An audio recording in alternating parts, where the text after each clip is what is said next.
নমস্কাৰ মোৰ নাম শ্ৰীমতী সুপ্ৰিয়া নেওগ মই ষষ্ঠ শ্ৰেণীৰ ছাত্ৰী আজি মই শিশু দিৱসৰ বিষয়ে দুআষাৰ ক'বলৈ লৈছো কৰবাত যদি ভুল হয় ক্ষমা কৰিব পোনপ্ৰথমে সকলোলৈকে শিশু দিৱসৰ বহুত শুভেচ্ছা আৰু অভিনন্দন জ্ঞাপন কৰি মই মোৰ চমু বক্তব্য আৰম্ভ কৰিছো আজি 14 নৱেম্বৰ দিনটোতে সমগ্ৰ দেশজুৰি শিশু দিৱস হিচাপে পালন কৰা হয় এই দিনটোতে 1889 চনত স্বাধীন ভাৰতৰ প্ৰথমগৰাকী প্ৰধানমন্ত্ৰী পণ্ডিত জৱাহৰলাল নেহেৰুৰ জন্মদিন হৈছিল তেখেত আছিল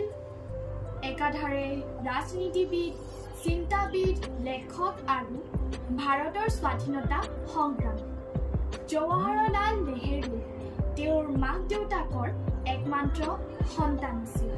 তেওঁৰ পিতৃৰ নাম আছিল মতিলাল নেহেৰু আৰু মাতৃৰ নাম আছিল স্বৰূপ ৰাণী শিশুসকলক তেখেতে খুব ভাল পাইছিল শিশুসকলক তেওঁৰ প্ৰতি মৰম আৰু আদৰ কৰিছিল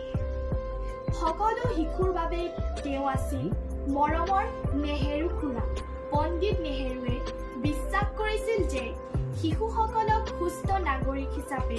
গঢ়ি তুলিব পাৰিলেহে দেশৰ প্ৰগতি সম্ভৱ হ'ব শিশুসকলৰ লগতে নেহেৰুৱে গোলাপ ফুল খুব ভাল পাইছিল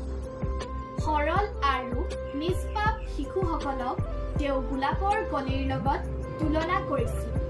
পণ্ডিত নেহেৰুৰ সন্মান প্ৰদৰ্শন কৰি আৰু শিশুৰ প্ৰতি থকা তেওঁৰ মৰম ভাৱ পোৱাৰ বাবে তেওঁৰ জন্মদিনৰ লগত সংগতি ৰাখি 14 নৱেম্বৰ দিনটো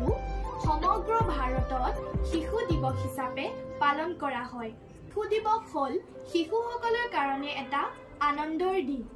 সেইদিনা বিদ্যালয়বোৰত পণ্ডিত জৱাহৰলাল নেহেৰুক শ্ৰদ্ধা জনোৱাৰ লগতে